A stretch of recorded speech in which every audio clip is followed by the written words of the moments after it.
बृहस्पतिवार व्रत की विधि। इस दिन बृहस्पतिश्वर महादेव की पूजा होती है। दिन में एक समय ही भोजन करें और पीले वस्त्र धारण करें। पीले पुष्पों को धारण करें। भोजन में चने की दाल का होना चाहिए। नमक नहीं खाना चाहिए। पीले रंग का फूल, चने की दाल, पीले कपड़े तथा पीले चंदन से पूजा करनी चाहिए। भोजन के पश्चात कथा सुननी चाहिए। इस व्रत के करने से बृहस्पति जी अति प्रसन्न होते हैं तथा धन और विद्या का लाभ होता है।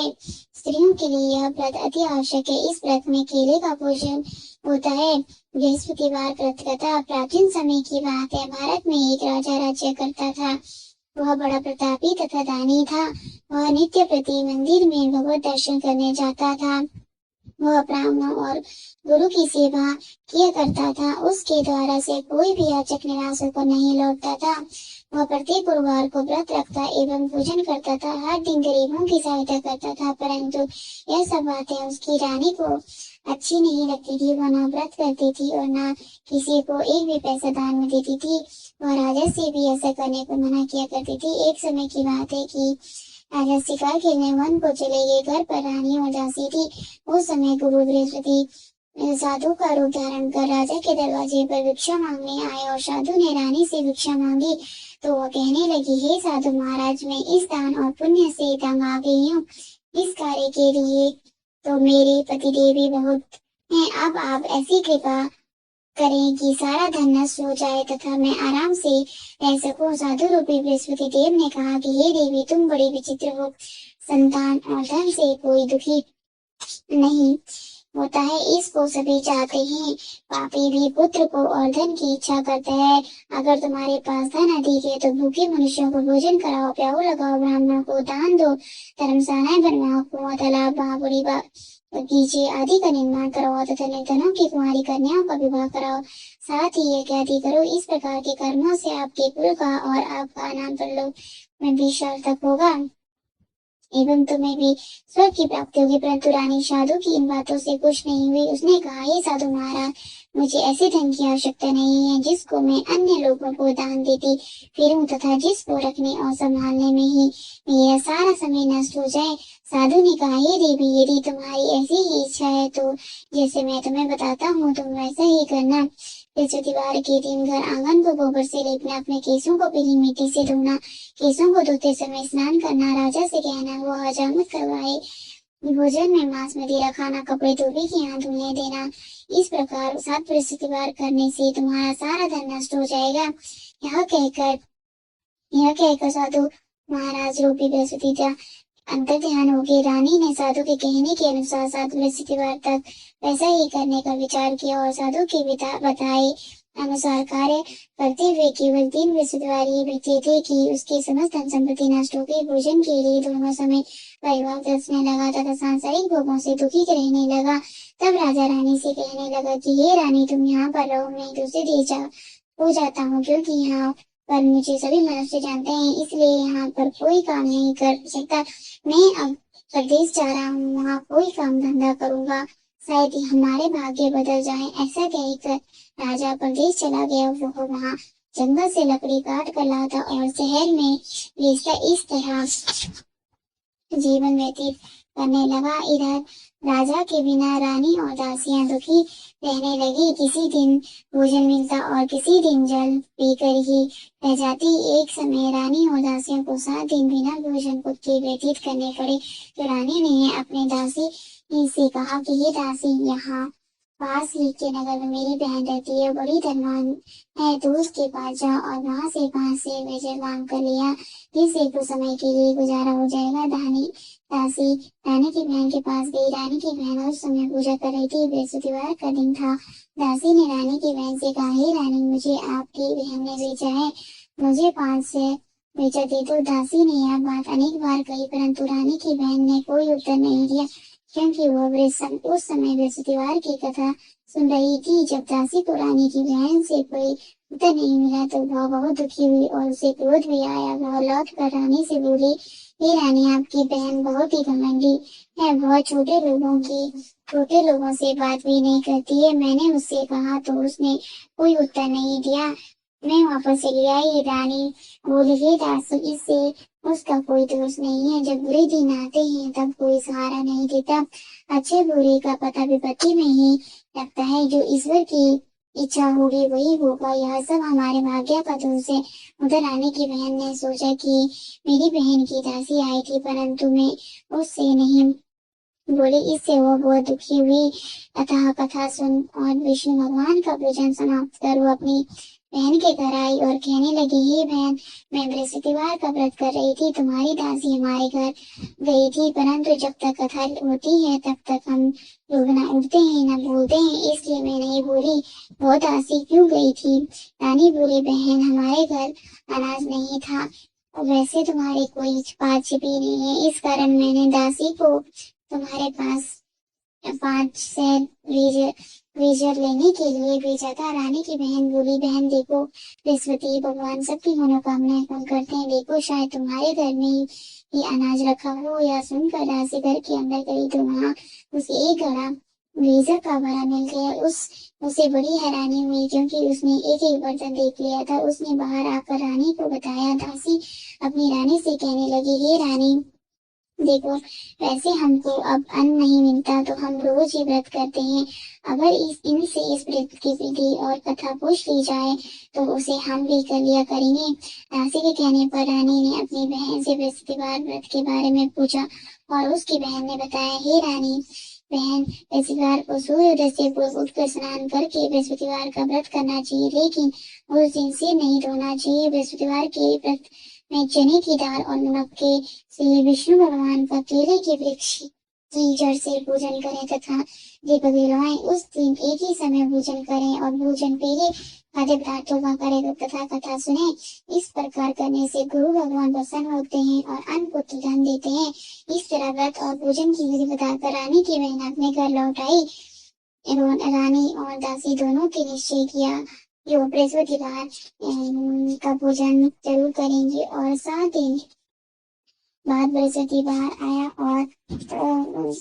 तो उन्होंने व्रत रखा। कुबसार में जाकर चना और गुड़ भी लाई तथा उसकी दाल से केले की जड़ में विष्णु भगवान का पूजन किया। अब भोजन कहाँ से आए? दोनों बड़ी दुखी हुई, परंतु उन्होंने व्रत किया था, इस कारण बृहस्पति देव भगवान प्रसन्न थे। वे एक साधारण व्यक्ति के रूप में 2 थालों में सुंदर पीला भोजन लेकर आए और दासी को देकर बोले कि हे दासी, यह भोजन तुम्हारे और रानी के लिए, तुम दोनों करना। दासी भोजन पाकर बड़ी प्रसन्न हुई और रानी से बोली, रानी भोजन कर लो। रानी को भोजन आने के बारे में कुछ पता नहीं था, इसलिए वह दासी से बोली, जा तू भोजन कर ले, क्योंकि तू भाई व्यर्थ में हंसी उड़ाती है। दासी बोली, एक व्यक्ति अभी भोजन दे गया। रानी कहने लगी, वह भोजन तेरे लिए दे गया होगा, तू ही भोजन कर। दासी ने कहा, वह व्यक्ति हम दोनों के लिए 2 थालों में भोजन दे गए हैं, इसलिए मैं और आप दोनों ही साथ साथ भोजन करेंगे।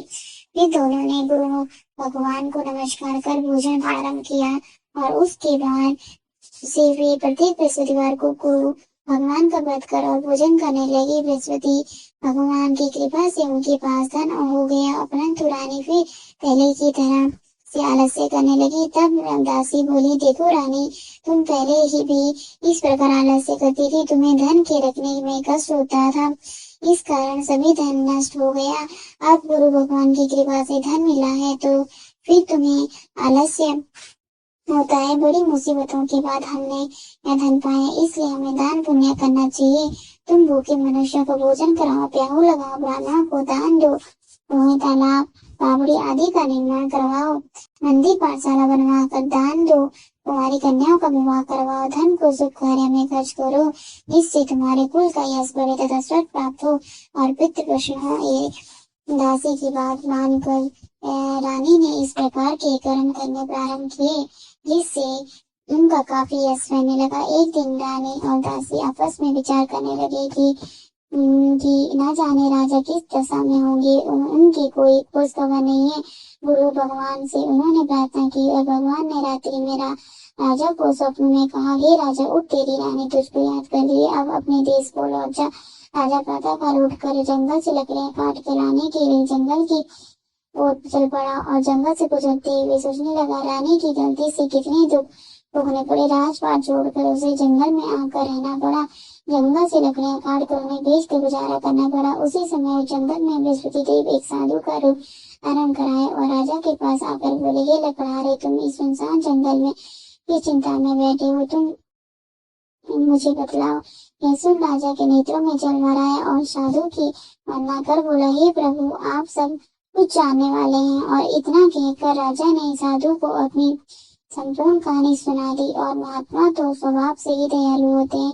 वे राजा से बोले, हे राजा, तुम्हारी पत्नी ने बृहस्पति देव के प्रति अपराध किया था जिसके कारण तुम्हारी यह दशा हुई। अब तुम किसी प्रकार की चिंता मत करो, भगवान तुम्हारे पहले से अधिक धन देगा। देखो, तुम्हारी पत्नी बृहस्पतिवार का व्रत करना प्रारंभ कर दिया है। अब तुम भी बृहस्पतिवार का व्रत करके चने की दाल और जल के को लोटे में डालकर केले के पत्ते से भगवान विष्णु का पूजन करो। फिर कथा कहो या सुनो, भगवान तुम्हारी सभी मनोकामनाएं पूर्ण करेंगे। साधु के देखकर राजा बोला, हे प्रभु, मुझे लकड़ी बेचकर इतना पैसा भी नहीं बचता जिससे मैं भोजन करके उपरांत कुछ बचा सकूं। मैंने रात्रि में अपनी रानी को व्याकुल देखा है। मेरे पास कोई भी साधन नहीं है जिससे समाचार जान सकूं। फिर मैं बृहस्पतिवार की कौन सी कहानी कहूँ या सुनूं, मुझको तो कुछ भी मालूम नहीं है। साधु ने कहा, हे राजा, तुम किसी भी बात की चिंता मत करो। बृहस्पतिवार के दिन तुम रोजाना की तरह लकड़ियां लेकर शहर में जाओ। तुम्हें रोज से 2 गुना धन प्राप्त होगा जिससे तुम भली भांति भोजन कर लोगे तथा बृहस्पति देव की पूजा का समाधान भी आ जाएगा। बृहस्पति देव की इनकी कथा इस प्रकार है। प्राचीन काल में एक बहुत ही निर्धन ब्राह्मण था जिसके उसके कोई संतान नहीं थी। वह नित्य पूजा पाठ करता था, परंतु उसकी स्त्री बहुत ही मलिनता के साथ रहती थी। वह न स्नान करती थी, न किसी देवता का पूजन करती थी। प्रातः काल उठते ही सब प्रथम भोजन करती थी, बाद में कोई अन्य कार्य करती थी। ब्राह्मण देवता बहुत ही दुखी रहते थे, पत्नी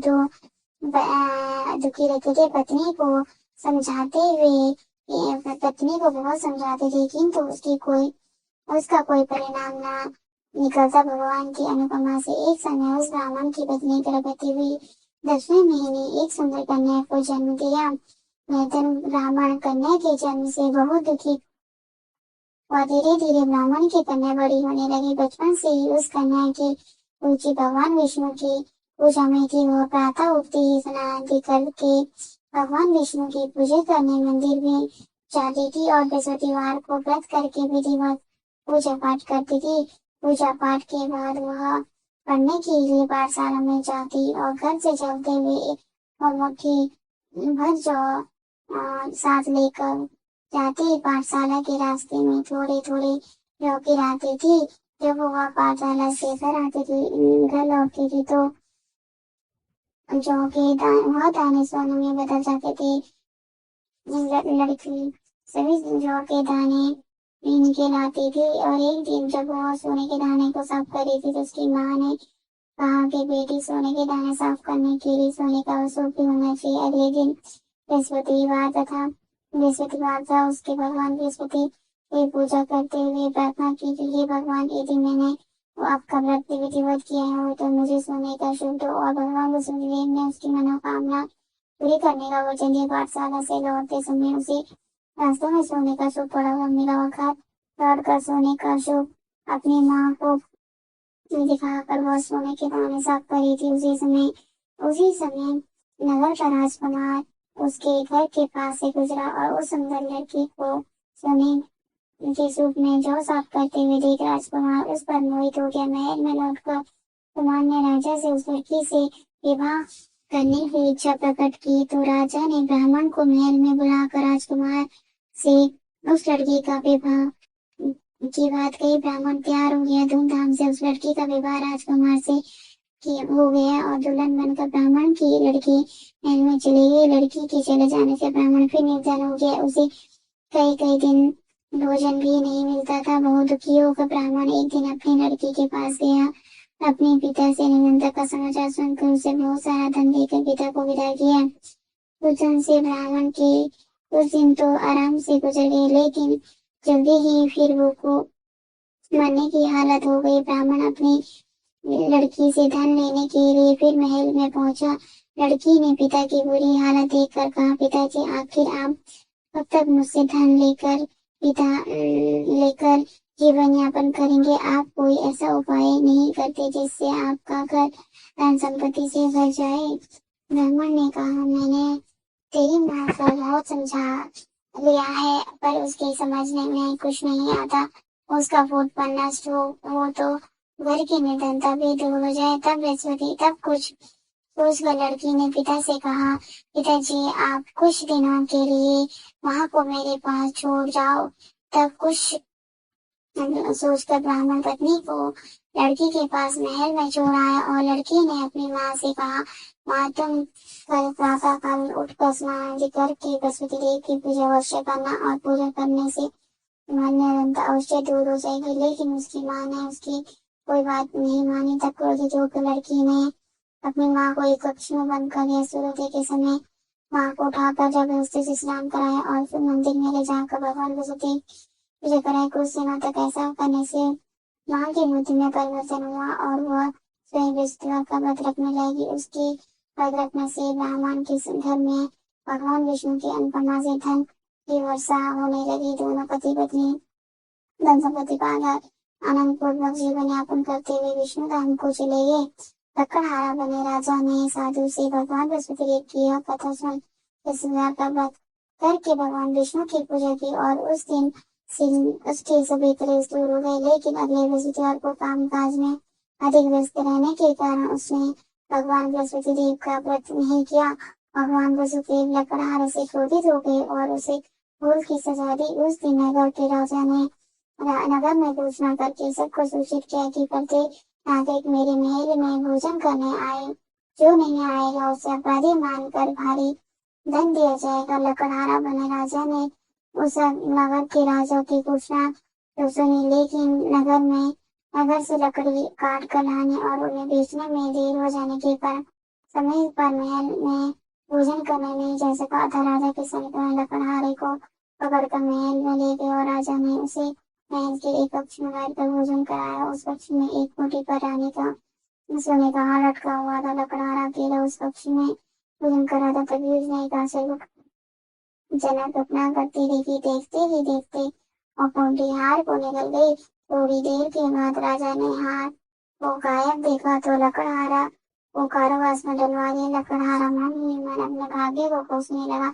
तभी उसे जंगल में मिले साधु का स्मरण हो गया और थोड़ी देर में भगवान वसुदेव के रूप में उसके सामने प्रकट हुए। कहा, हे लकड़हारे, तूने भगवान वसुदेव की पूजा नहीं की, इसी कारण तुम्हें कष्ट हुआ। लेकिन अब चिंता मत कर, वसुदेव के दिन कारागार के दरवाजे पर तुम्हें पैसे पड़े हुए मिलेंगे।